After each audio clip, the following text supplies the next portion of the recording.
Hi, ma'am. Good evening and welcome to Academic Associate and Research Associate series of interviews. I really welcome you to our first episode of this season. First of all, I congratulate you for a new position in Villanova Business School. It's a warm welcome to this show. Thank you, David. It's a pleasure to be in touch with the colleagues at IIM Ahmedabad. It's always a pleasure, and this is where I started my journey. So it's my kind of contribution in whatever way I could. So originally, I am actually so if I start talking about my education, my bachelor's and my master's has been in commerce. I was a Delhi University product. I completed my bachelor's from SRCC. I'm a Delhi school master's. It was around that time that I knew that I wanted to get into research, and I was in fact working with a few professors at Delhi School of Economics. And I kind of just saw that there was this ad about IIM Ahmedabad research assistant, because it was during that time I was trying to prepare for my Ph.D. I thought before Ph.D. it's going to be a great experience. I had this background about commerce and nothing better than IIM Ahmedabad. So yeah, and that was where my journey kind of started. I came for the interview and got selected. So I think it was during that time in IIM Ahmedabad, I kind of realized that now what in business I wanted to do my research in. Because originally when I talk about BCom honors and MCom, it's a commerce degree in its totality. You are still not sure whether you want to get into marketing or HR. It's a global degree and so on. I was still confused between HR and marketing. I didn't know. In fact, as a BCom honors student, I had specialization in accounting and finance. So you can think about it. I was kind of lost when I was doing my BCom and MCom. It was only that I'm Ahmedabad, I realized, okay, I think I like marketing more. And so I was a marketing academic associate. Oh, nice. So interesting. So how was the recruitment process, and is it so rigorous at that time? How did you felt it? Yeah, so I'll tell you a small anecdote. I remember when I got that ad from the newspaper, and the ad was still on the newspaper during those times. I don't know if you still have those ads on the newspapers or it's online. So yeah, I was looking at the newspaper. I was looking at my page 3, and I saw, okay, this is an interesting ad, and in fact the requirements clearly said that if you're already pursuing a PhD, or if you are in a couple of first 2 years of your PhD, then this is a great opportunity. And I was not doing PhD at that time. I thought probably it was a lost cause already, but I was like, it doesn't matter. I mean, it's my 1 hour of my time. Let me apply. So I remember this anecdote. I was talking to my sister, who's 4 years younger to me, and I was telling her that, Kritika, just look at this ad. Do you think this is a great fit for me? She was like, you are not a PhD. It clearly says that it is for PhD. You are not going to get into this program. I was like, okay, let me now. That was a challenge, and I was like, okay, let me now apply. She said you cannot get into it. I'm like, okay, now I want to. So yeah, that was a nice motivating factor at that time. Of course, I wanted to do PhD. So yeah, so once I applied, I think after a couple of months, I heard back from them out of the blue, because it took some time. I think the application was around in February, and it was only in June, maybe, I heard back from them. I was really excited. I didn't know what to expect at all. I just kind of persuaded my mom that, Mom, please come with me. And so both of us traveled for the very first time in the train. And it was also the very first time I was going out of Delhi, because all of my education was in Delhi, my bachelor's, my master's, and everything. Even though during my master's, I'm actually a double master's. I did my MCom, and of course, I also have master's in fashion business. And I saw you study NIFT also. Yeah, so I'm a NIFT Delhi product again, and it was Delhi again. So this was the very first time I was going out of Delhi. I didn't know what to expect. And when I reached there, I remember I had my nerves and everything. So they gave me a date that I had to come for my GD and interview. So the day I reached, I'm not kidding, there were at least 70 or 80 people there. And I was like, oh my God. Yeah. And when you talk to people and when you heard about their background, everybody was like, oh, I have completed my PhD, oh, I have got the admission. And so the background that I heard was very different than what I was doing, because I just completed my master's and I wanted to pursue a PhD. I knew it's going to be really difficult, but I also kind of had confidence that that's fine. It didn't bother me, but I was just nervous about the whole process. I think once the GD happened, so there was a group discussion. There were a lot of people. We were put into groups. That happened. I was kind of confident. Then it was the interview. I still remember. I think Professor Sanjeev Tripathi was in the room. I don't remember who else was there, but there were a couple of more professors who were sitting there, because Sanjeev Tripathi at my time, he was a professor at that time, and he was a marketing guy, so he had to be there probably. I remember they asked me a couple of questions, and then they came to the salary part. And coming from Delhi, you don't know what things are like. You just have this expectation about salary. So they asked me, what is the salary you're expecting? And I also didn't know that, okay, now if they're asking me about salary, that means they like me, right? So I did not have anything of that. Probably I thought they ask everybody. So when they asked me, and I said at least 20,000 per month. So that was my first thing. So they're like, but have you looked at the ad? Our base salary is 16,000, and we have much better partner applicants than you, because they are already doing PhD and so on. I said, see, it has to motivate me, right? Of course, this position motivates me. I'm here, but at the same time, I have to kind of justify my costs. So that was me being very honest there, and me telling that I don't want to get money from my dad. I don't want to call him every month that, dad, I cannot complete my expenses, or I cannot take care of those, send it to me. I said I want to be really confident about it, and I want to feel happy about it. I want 20,000.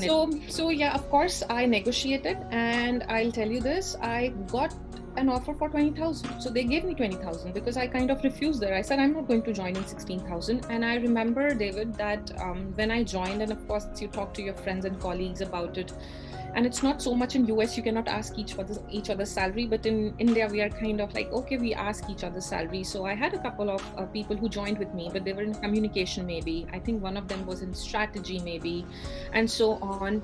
So people who did not negotiate, they got 15 or 16,000, and it was clearly they had much more experience than I had. Were takeaways from that point: one, you have to negotiate. If you are not going to negotiate during the interview, if you're not confident about yourself, they are not going to give you that much money. So I think it is for everybody. If you feel you are worth it, you should negotiate. And the second is, coming back to what you asked me directly, I think 16,000, 20,000 is not enough, honestly. And probably my family could take care of me at that time. There would be few people where their families cannot support them, right? And if you are kind of, because I had a couple of friends who did not have a very solid background in terms of financial, when they had to apply for the GREs or the GMATs, because they could not save money, right? So they had to apply for GMATs and the TOEFLs and the IELTS. It was really, really difficult. You had to depend on borrowing money.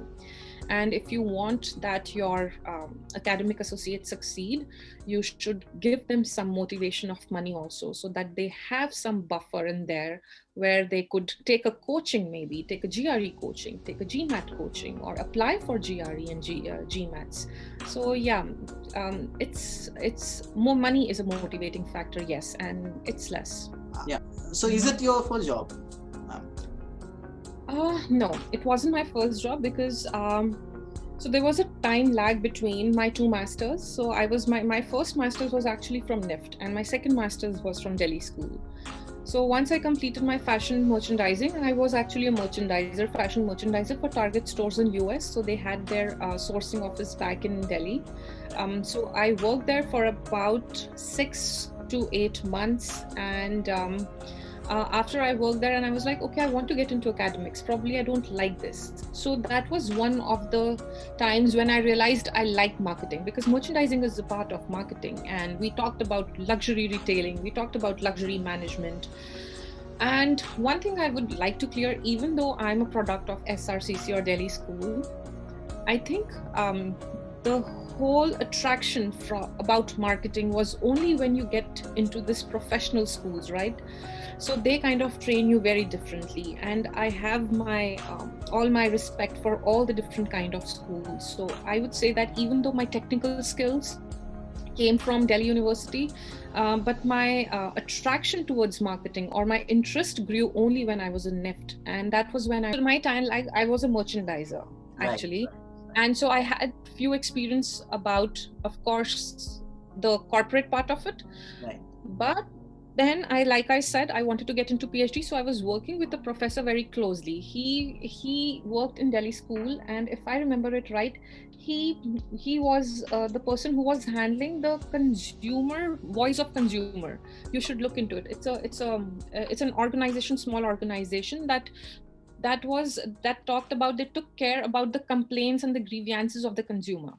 So that was the small group that he was handling with. So I now kind of got that experience, how to do research and what kind of questions kind of concern them, getting the sneak peek into consumers. So that was my first experience with the academics part of it, that it was, I'm not just a student now, I'm also kind of getting into research. So yes, so IIMA was not my first job. I kind of had a flavor of it was, but at a full scale, yes, looking at the talking to one-on-one with other different faculties, different professors in different departments. So yeah, so the first big major thing was IIMA. So it was only during IIM when I talked to a couple of professors. I was working very closely with Professor Arvind Sahai. I was working very closely with Professor Arindam Banerjee. So Arindam Banerjee is more of a strategy person. He works in strategy. Yes. Arvind Sahai is more of a consumer behavior guy, right? So yeah, so all of my interest was in the consumer behavior area, and the professors actually told me during that time, Shelly, you should know what you want to do. So when I wrote my statement of purposes, I wrote it in more of in a more broad way. I wish I knew at that time that if I could polish my statement of purpose or research interest, or I could train myself in one of the areas. So the three areas are strategy, consumer behavior, and quant marketing. So consumer behavior would more be psychology part of it, how consumers are thinking and the consumer decision making. The strategy is more, of course, from the perspective of marketing strategies and so on. And the third part is quantitative marketing, that is more of word of mouth, right? Or more about how to increase the sales of a firm and how sales are related to these different factors. So that is more of quantitative marketing. They don't So basically, quantitative marketing is not interested in what and why people are doing. They're not interested in why. Consumer behavior is more interested in why. Why is this happening? So those are some subtle differences, and I think as an academic associate or as a research associate, you should clearly know what those three branches are and kind of shape your research into one of those three factors, because when you are applying for PhD, it's much easier. So yeah. I will not lie, and there were a couple of professors, and I cannot just say that it was just one professor, because it was sometimes probably one professor did not give you so much time, but probably just one meeting with them, 30 minutes you sat with them, and they kind of motivated you so much.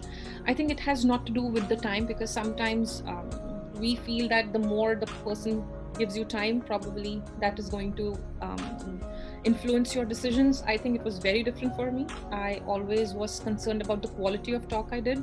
So like, I still remember Professor Sanjeev Tripathi. I talked to him about, because he was a young assistant professor at that time, and he was the first person to ask me, Shelly, what do you want to do after this? So, and it was just one conversation with him, and I was like, I want to do PhD. So he said, where are you planning to do your PhD? Because coming from Delhi, I did not think that probably I want to go out of India. I'm being very honest. I said I want to do it from Delhi, maybe. And now, because I see that IIMs have great PhD, probably I want to apply to IIMs as well. So he said, don't do it from here. So he was the first guy to tell me, don't do it from here. Your first preference should not be IIMs. Your first preference should be US. And he said, simply because the kind of training that you get is very different, because he was an IIM product, PhD. Nothing against IIM PhDs, it's just that the kind of training you get is really different, right? So he said, so first think about getting a PhD from US. If that doesn't work out, think of IIMs. And if that doesn't work out, then look for some universities in Delhi, because Delhi University does not have a PhD in commerce. and Delhi University is not great for research, but JNU is. And those schools, so JNU, by the way, does not have a PhD in commerce. They have PhD in economics, they have in arts and social sciences, but not in commerce. So that was out of the window then. So I had very narrow path where I wanted to then do my PhD. Right. So yeah, so that was Sanjeev Tripathi, my conversation. The other one was, of course, Arvind Sahai. Most of my courses I took with Professor Arvind Sahai. He's a great teacher. You must have done neurosciences marketing also. Yeah, I did neuroscience and consumer behavior. I did a lot of pricing courses with him, and it was really exciting just to be in the class, how he kind of looked at different insights and everything. I was a big fan of Professor Arvind Sahai. And I think those were the courses that was okay, consumer behavior is fun and so on. But then during the end of my years, when I was applying for my PhD for my GMAT and everything, I took a course with Professor Arindam Banerjee. He used to teach strategy. He is a gem of a guy. I'm not kidding. He is only a few, if not the only one, but a few of the professors who respect academic associate for what they are. He knows that his academic associates are going to be future professors. You can see what I mean when you talk to him. I still remember his first lecture. I think he was the only professor who introduced me to his class, and he said that this is Shelly and she's going to be your academic associate. So give as much respect you give to me because she's the one who's going to grade your course. He was the only professor to say that. And those small things matter, David. I mean, that gives you confidence, right? So then it means that, oh, somebody cares for me. Oh, they know that what we are. And this is not the destination for us, academic associate or research associate. It is just the beginning of the academic world, right? And I remember during one of his classes, he actually mentioned that he was doing this, he was discussing this case from his book. And he actually mentioned that one of my academic associates 10 years back, because when they were actually started making the case packs, so he told about that time. So he was the he was my academic associate who selected and chose this case study for my case pack. He's a professor in US, and I still owe it to him. This case pack would not have been possible if it was not him. And just imagine, this guy is talking about his academic associate who was 10 years back, right? And so those kind of small examples, I think that had to do a lot, even though I did not have a one-to-one conversation, but just how much respect he gave to his academic associates was amazing. And I remember during one of my, so when we do this class participation, we sit with the professors and they then give you the feedback, yeah, this is right, this is wrong, and so on. So I told him that, Professor Banerjee, I wanted to do my PhD and I want to do in consumer behavior. Do you know this academic associate of yours? Where is he placed? He said, Shelly, surprisingly, I don't know, but I know his name. I look on Google. So he looked on Google. He was sitting on his chair and he said, oh, Himanshu Mishra, he's at Utah. He didn't know before that because he was not in touch. He said, write a mail to him. He said, look at his research, Shelly, it looks consumer behavior research. So it seems to be a right fit. Write to him and say that Arindam Banerjee said a hello. And that was the one email that I sent. He just said it. I just did that. And I was doing my PhD under Himanshu Mishra. Himanshu Mishra was my advisor, PhD advisor. Yes. I still remember, even my professor said, you are an academic associate, you're not an assistant. And the way that he respected me as a person, and as an academic associate, you are an associate who are not assistant, you are associate with us. So we are going to start writing cases together and research together, and the classroom, whatever the content that we are going to prepare, that is together we are doing. That kind of motivation really helps. That matters a lot too. Really thank you for that point.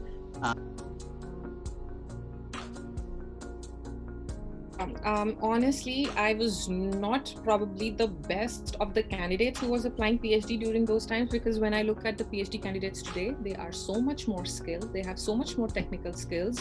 That means to say probably 7-8 years back when I was a PhD candidate, probably I did not have a chance today because people are more skilled today. So the kind of skills that I acquired was during my PhD program, and it was my advisors pushing you. So there was this one suggestion that Professor Arindam Banerjee gave me, and I think it was the best decision, when he told me, Shelly, you will get a chance to decide between the school you want to get into or the advisor you want to get into. So probably the advisors are not at the best of the places, versus you get a call from the top schools, but advisors, you don't know them, or probably you haven't heard good things about them. I will say choose the advisors. And I think that was the best decision.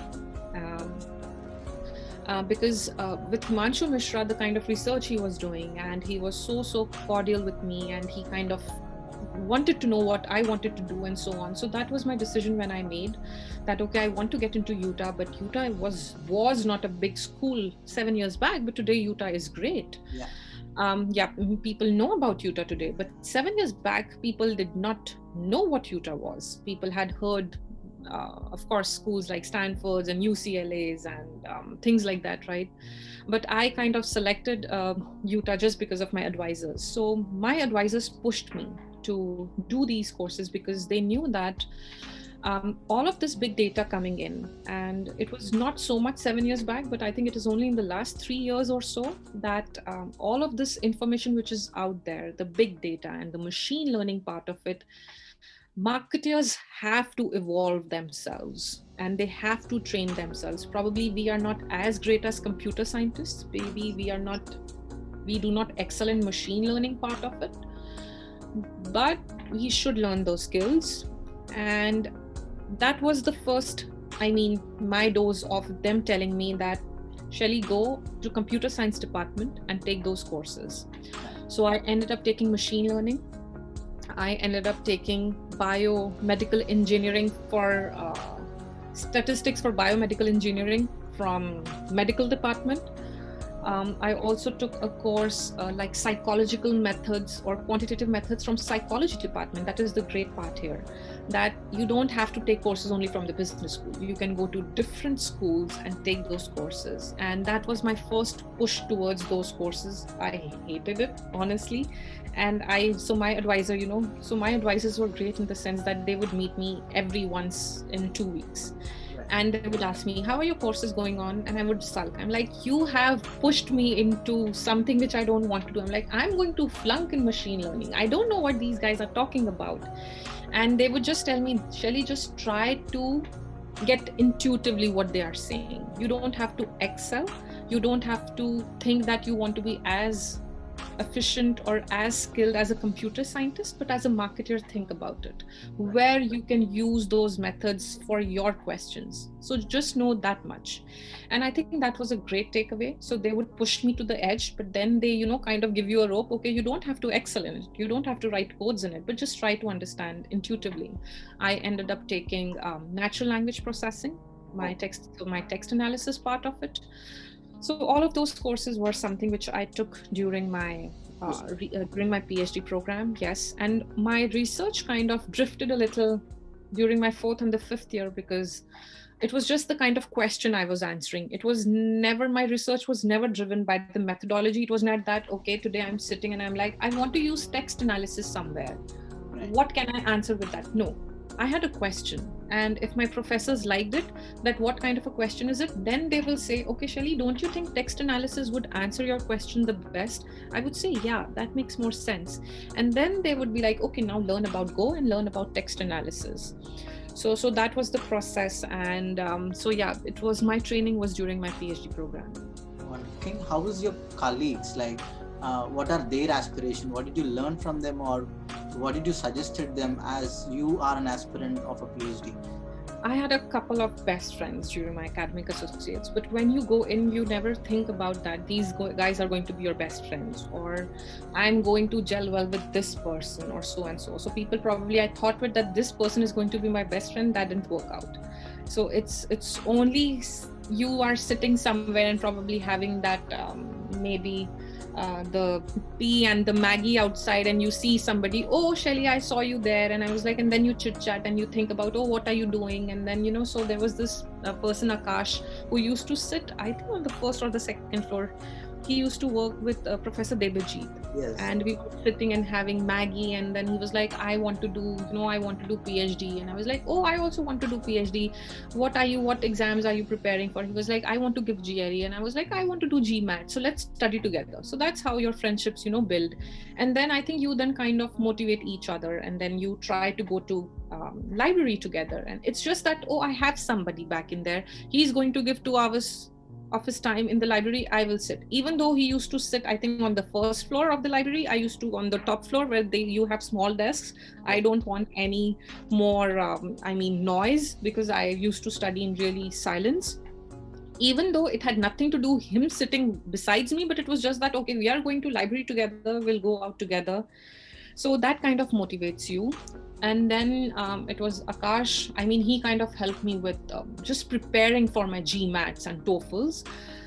There were also a couple who came in a bit later. She was a marketing person, but she also kind of helped me with the way she thought about questions, research questions. I think she was really research driven, and she had already had a lot of experience under her belt in the corporate sector. And then how she said that how academic kind of, she likes academics even though she loves corporate, but the kind of questions you can answer. So just trying to understand what kind of discussions we had. So all the discussions about different things. So she had a very intuitive mind.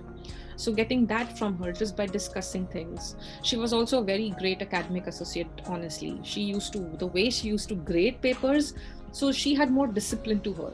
So I learned discipline from her, how she used to do that. So I think, yeah, you have to be nice to people. It's really, really important.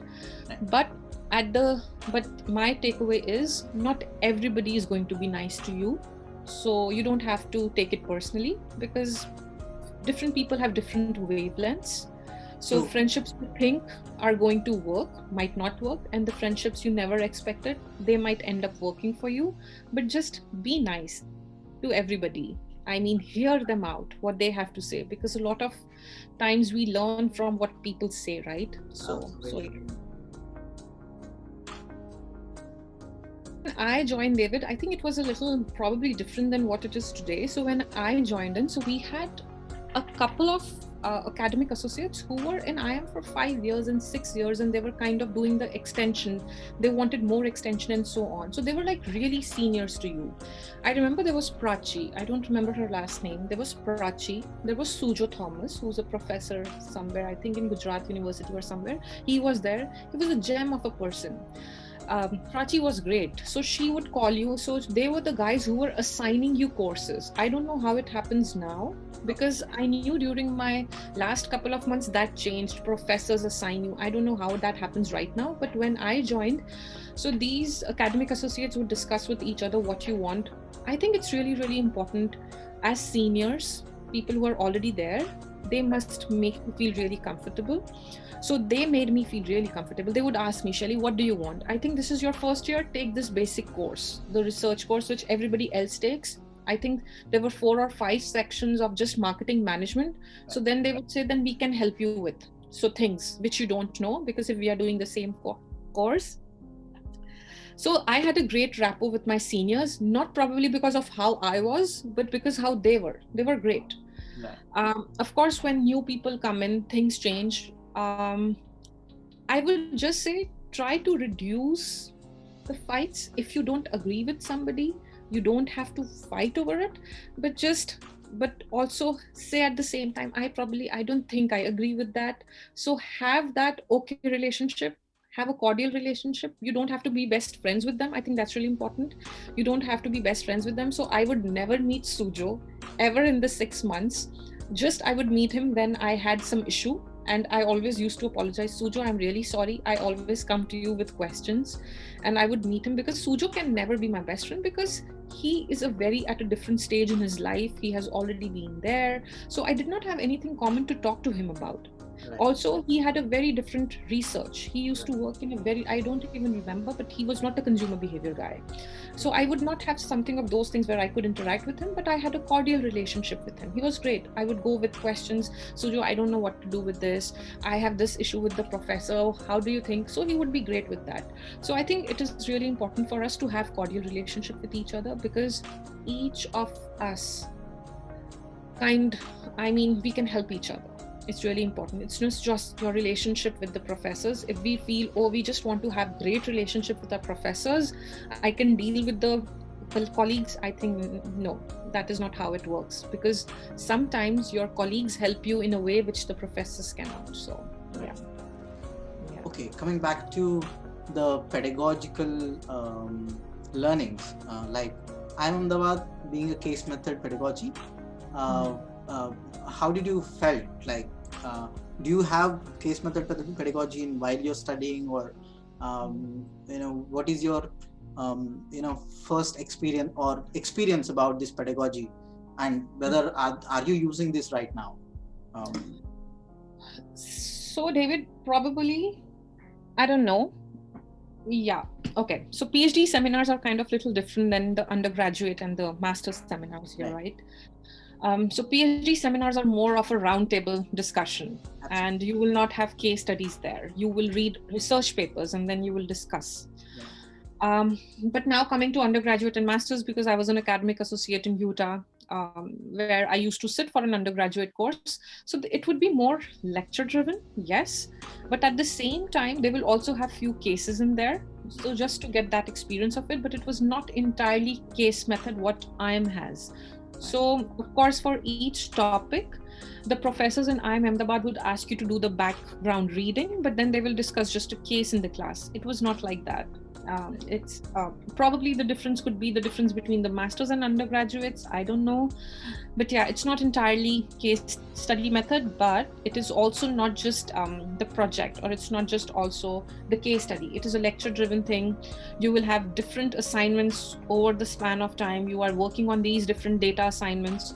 You also have an end project when you have to work in a group. So then it kind of gives you all the flavors, because everybody knows, and as professor, I know now that there will not be one group who will not have an issue with the group members. There will be few freeloaders in the group. It's how it is. That's how team works anyway. That's how team should be. Absolutely. I mean, but that is how it is going to be in the real life, right? So work with people in the real life. There will be few people who would be really great, but there will be few people who would take it easy. So probably you feel that person is a freeloader, he might or she might not be, right? But it's just that your temperament doesn't work. But we still always have a group project so that they get a flavor of what it is in the real world. So the lectures or the course is kind of it. It's designed in a way which gives them a flavor of what is going to be in the real world. So we will have a couple of case studies. We will have guest speaker sessions a lot. I know Arvind Sahai does a lot of guest speakers. So we have guest speakers here because they want to know what is happening in the real corporate sector, right? Their experiences. Yes. We will also have assignments, data assignments. We will have projects, of course. And mostly it is, and 50% or 60% of them would be lectures. So it's not entirely case study. But case study is an important part. Students appreciate it. But for you as a person, like, what's your favorite? Is it case method or lecture method? I think, I didn't do my master's in undergrad here, so probably my mindset is really different than as a PhD student, right? Because as a PhD student, you want to train yourself on different tools. Right. So as a PhD student and as a PhD seminar, case study has nothing to add, right? Okay. Of course, sometimes you would want to know what is happening in the real world, but academic world is very, very different in the real world, even though we are kind of answering the questions for the corporate sector, but it is still kind of very detached. So the way PhD students are trained, they are trained more from an academic point of view. So we will not be trained from the case study method.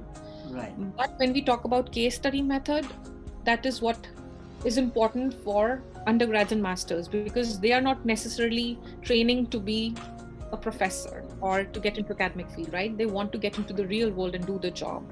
So for those purposes, case study method is great. Right. So what do you suggest the preparation strategies to get admission in abroad? So what do you say to the future academic associates, like with the aspiration they come for PhDs or in India and abroad? So my question is very specific to abroad PhD aspiring candidates, like what should be the preparation strategies for GRE or GMAT, like, and because post-pandemic, a lot of things has changed, right? So my question also wants to address the post-pandemic situation about the strategies to prepare for GRE and GMAT. So David, if I have to tell you globally, on an average, I don't see that changing, that there will be no GMATs or GREs. Honestly, it is still going to be there because that is the first benchmark or the filtering process that these schools do. But having said that once you have that minimum score, you getting into a program has nothing to do with the amount of score you have. So for example, you have 780 and I have 760 and both of us are more than 750. So we go to the next process. But then it doesn't mean that 780 is going to outweigh 760. Then it is about what kind of research you do, how much you are trained, how much skills do you have, do you understand what research is, have you been in lab and doing experiments, have you had experience with these different tools, have you had experience with these let's say different data sets and so on. So that is what it's going to matter. So I always say that your GRE and the GMAT is not going to judge whether you will get into a PhD program, but it will just give you or get you into the room or get you into the on the table. But it is not going to, I mean, for sure tell you that, oh, if I have a 780, I will have a PhD. No. So I think for that, and it's difficult, of course, because you have to simultaneously work for GMATs and GREs. It is not an easy exam to crack because our schoolings and the way we are trained in India is very different than the kind of exams these are. It's going to be really difficult. I totally understand that, but that is how it is. Did you take any coaching for GMAT? I did not. Okay. But I spent a lot of time, but when I talk to a lot of people, so a lot of people will have material. So right. Just ask them, and people are really nice. I mean, I knew one guy who was doing this preparation for GMAT, and he was doing preparation for GRE, but his friend was doing it for GMAT. So he told me, oh, I can ask him to get you all of this material, because material is expensive, right? Buying this material. So if you actually get these books, it's pretty easy. I mean, just follow. These are great resources. I mean, these help you. They have those CDs and they will help you.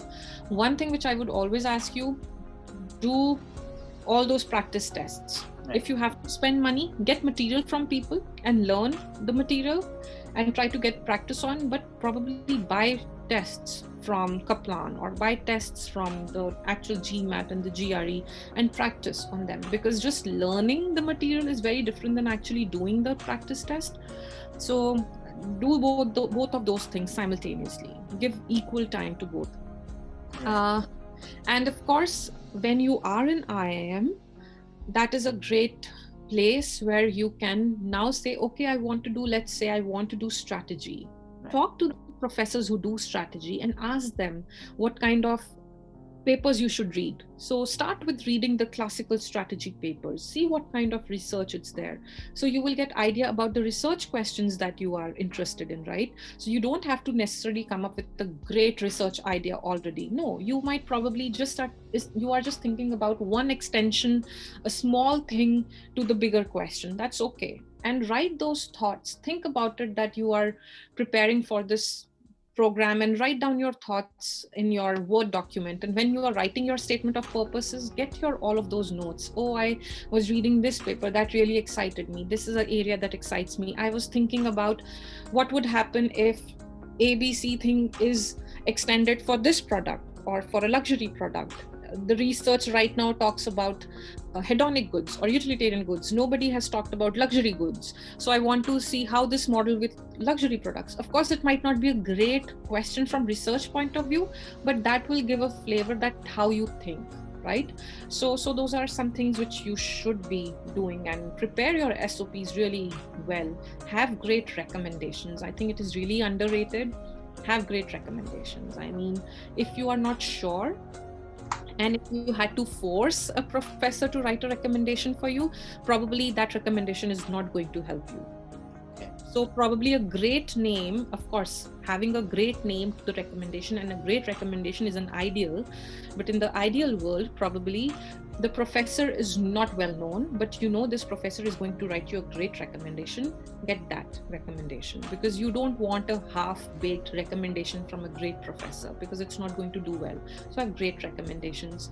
Sometimes your professors might already have some, one-on-one interaction with few of the professors, and if you are working on a paper with them, or if you just somehow your professor is working with a professor, tell them if you could talk to them and you could come on board, and think about it from long term, that let me probably help them with a paper. Probably you are doing some proof editing for a paper where you have this other co-author, but now this co-author knows how you are formatting the paper. Probably you gave some feedbacks, so that professor who's right here in US can probably write a recommendation letter for you. So those are the few feedbacks that are great. I mean, you don't have to have a professor who's exceptional or in the top 10, but just the kind of work that person is doing, and if you can get great a recommendation from there. Also, the other thing would be when you have conferences in IIM Ahmedabad, Right. or participate in conferences where you know that people from all over the world come, interact with professors. Don't be shy of talking to them. I know 100 of the professors from 180 might be ass, they might not talk to you, but that's okay. But 20 people are good people. They will give you time, they'll talk to you. So those are some of the great interactions, and talk to them about the PhD in their schools. Talk about your profile. Is it a great fit for you? Should you apply there? So, then you kind of, they have a face to the application.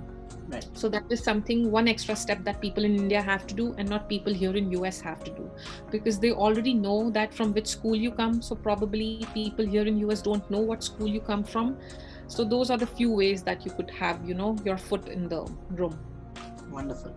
I had a lot of takeaways from this conversation. And at last, what do you suggest for future aspirants of academic associate or a research associate to how to leverage this position for their future endeavors? So yeah, I'm kind of being repetitive here, but it's you have to be self-motivated. It's not, don't think that your professor is going to tell you that, oh David, you have to work, give yourself 6 hours or go to library. No, it has to come from within. They will probably ask you, or they will not be the first ones to push you. It has to come from within. So it is you asking them these questions. Oh, I want to do GMAT, where should I go? They will tell you, oh, I have the material, take this. So you have to be forthcoming. You have to have that self-motivation. Go and ask them questions. The worst is they will not reply, right? So that's okay. I mean, expect that out of 10 people you will reach, 8 people will not reply back, but 2 people will. And that feedback is going to be great if you take that into your scheme of things. So you have to be self-motivated for sure. The second is try to interact with people during conferences. I know it is the most hardest part, and it is for me as well. It does not come naturally. Few people are great in socializing, but when you have those opportunities, participate in those conferences. It's a great opportunity to interact. Go to professors in IIM Ahmedabad, the third part, where I tell them that even you don't want a co-authorship, just tell them that you want to understand the case study, how you are doing it. You will proof edit it for them. So you will then learn the ins and outs of it. So if you do a great job, they might give you another case study, right? So be long-sighted, don't be short-sighted, and don't be afraid of reaching out to professors. Just tell them that you need 15 minutes of their time. They will talk to you, and tell them that you are looking for applying to PhD. If you could get some experience with the research, that would be great. Just tell them that you take, I think few professors also take research seminars, right? PhD research seminars, and academic associates are not a part of it. Tell them that you would like, it would be great for you to sit in the seminar. So that would be great, So do those things, but those have to come from within you. Nobody's going to say that, David, today I have a research seminar, come and sit with me. No, that's not going to happen. So that is something you should be aware of, and you should be asking them. So wonderful. I really thank you for your time and a lot of takeaways from this conversation that we had, and I look forward to a great success for your research work. And in the coming days, we expect you come back to IIM Ahmedabad for research seminars and so on and so forth. And absolutely, you have my email ID. Feel free to drop emails. Feel free to reach out to me. I would be more than honored, because it's always, like I said, it's I want to give it back to from where I started. So I would like to be and love to be helping you guys. So don't hesitate. I will probably be late. I would be late probably by 2 days, but I'll send you an email back that I'll reply in 3 days and so on. So yeah, you should not. I mean, don't feel that. What if she doesn't reply? Just shoot an email. I'll be surely replying that to you. So it would be. So yeah, we could take it from there. So thank you, ma'am. Really pleasure having you for our first episode of this season or this series of academic associate and research associate from IIM Ahmedabad. I thank you once again, and I wish you. I wish you best of luck for your research in the coming days to come. Thank you so much. thank you. It was a great experience. Take care. Thank you. Yeah.